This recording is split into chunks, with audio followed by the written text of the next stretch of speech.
you very much, Count Corla, and I welcome this motion as an opportunity to debate the important issue of early learning and childcare. And obviously, Deputy, I'm going to focus on that element. I know my colleague has focused on the issue of nursing homes and elder care previously. And I think it's clear from this debate so far that we all recognise the importance of early learning and childcare for children, for their families, for our wider society and our economy as well.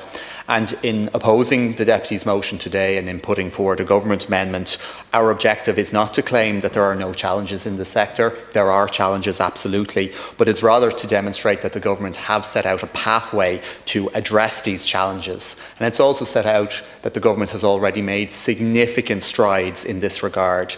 And indeed, the European Commission recently endorsed our approach and has welcomed the very substantial progress that has been made in the area of early years. And this work, this reform work, has been backed by extremely significant investment, and that investment will exceed €1.1 billion this year. I think it's important to say that's in a context of when I started as Minister, the investment in this sector was €638 million, so a 72% increase in investment in a 4-year period. And if you look across other departments, it's very few that will see that steep an increase in investment in such a short period of time. And we've used this new funding to introduce a new funding model that has been designed to address the most challenging issues that the sector face. And this new funding model, Together for Better, recognises early learning and childcare is a public good, one that demands more investment and more involvement by the state and a closer working partnership with providers with new responsibilities on both sides. And it brings together a number of existing and new schemes. So the one we all know best, the ECCE programme, Early Childhood Care and Education, and that includes AIM, the Access and Inclusion Model. It includes the National Childcare Scheme, the subsidy given to parents to cut their fees. It includes the new core funding scheme to support providers, and with a further programme, Equal Start, which I'll be launching later this month and which will roll out in September, which is basically a DESH-type model for early years. We'll be introducing that for the first time, and it's something we're very excited and very proud to be bringing forward. While only in place since September 2022, we are seeing substantial benefits for children and their families, for the early learning and childcare workforce and for providers. So, for example, the National Childcare Scheme, that saw a subsidy increase in 2022 and in 2023, and it's now supporting a record number of children, and additional funding that I secured in this year's budget will apply from September of this year, and that will have meant in 2 years I'll have on average cut out-of-pocket costs for parents by 50%. The Universal ECCE programme is supporting more than 108,000 children access preschool education. The award-winning Access and Inclusion Model is then supporting supporting 7,000 children who have additional needs, who have an intellectual, physical or sensory disability, that they can actually access the ECCE programme. And I think it's a real good model in terms of supporting integration within our early years system. And we'll be able to increase the number of hours offered through AIM this year for the first time in a significant period of time due to increased budgetary funding that I secured in this year's budget. And then core funding. It originally had €259 million allocation in its first year. That's grown to €287 million this year. And in year 2, that has allowed for a fee freeze in 94% of services. And that means that when we increase the subsidy to the parents via the NCS, parents immediately feel the full benefit of that subsidy. The introduction of core funding has led to a 20% increase in the number of services who are signed up to the NCS, whose parents can now benefit from that subsidy, a 52% increase in the number of sponsored children, and a 100% increase in the number of children benefiting in the last 2 years alone, and this substantially widening access to this state support.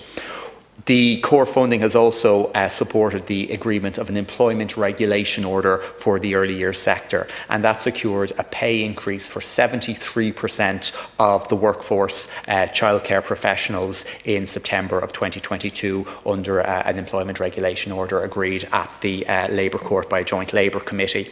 It's extended support for graduate-led provision outside of the ECCE programme and has led to sustainability and stability in the sector, sector, and there is now a minimum core funding floor of €8,150. So no service gets less than €8,150 extra through core funding, which we introduced. So Together for Better is about ensuring stability and sustainability in the sector, and I'm very strongly committed to that. I do not want any service faced with financial sustainability issues, and I'm fully committed to working with any such service to support them in delivering early learning and childcare for the public good. The allocation of core funding in year 1 and year 2 far exceeded the rate of inflation for those years. So with ECC capitation and core funding combined, services now receive a minimum of €78.20 per child per week in capitation under the ECC programme, and a maximum of €95.85 per week, with additional funding for graduate lead educators and graduate managers.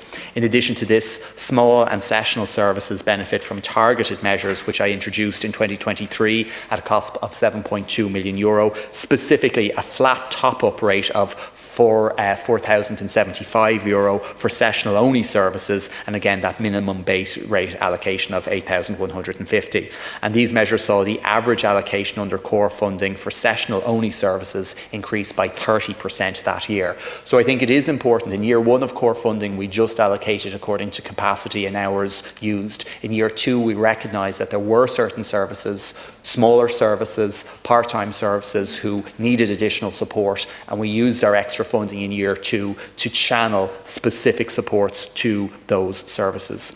In September, we'll be moving on to year 3 of core funding, and I have an extra €44 million, a 15% increase in the level of core funding in year 3. And again, we'll be targeting it, we'll be tailoring it in a way to allow for growth and capacity, because many services are actually opening up more places, and that's good, because we all know capacity is a real challenge, but it's also using that money to actually support existing services, and particularly those who maybe aren't as profitable, who have challenges, who have fixed cost in terms of rent, who have found it hard with the cost of living crisis, the increase in rent and the like over and energy costs over the last number of years. So I believe that extra money, that extra 44 million, will support the delivery of a range of enhancements in year 3 of the scheme, and in conjunction with the targeted measures I introduced last year, will improve the financial standing for those services who have the lowest income levels, and it will also pave the way for further pay increases for the staff, for the early learning and childcare professionals, through a further employment regulation order.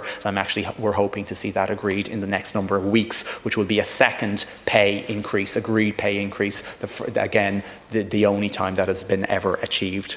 So given the scale of government funding, I do stand behind the need to have validated financial returns. And I think this is important, as it ensures government, it ensures the public, that the extra public money that we're investing is being put to that really important use in terms of delivering high quality, affordable and accessible early learning and childcare. And getting the financial returns also gives us evidence in terms of how we use that extra funding. It allows us to identify there may be certain types of service that aren't doing as well, and that the extra money we have through core funding in year 3 could be targeted towards better supports there.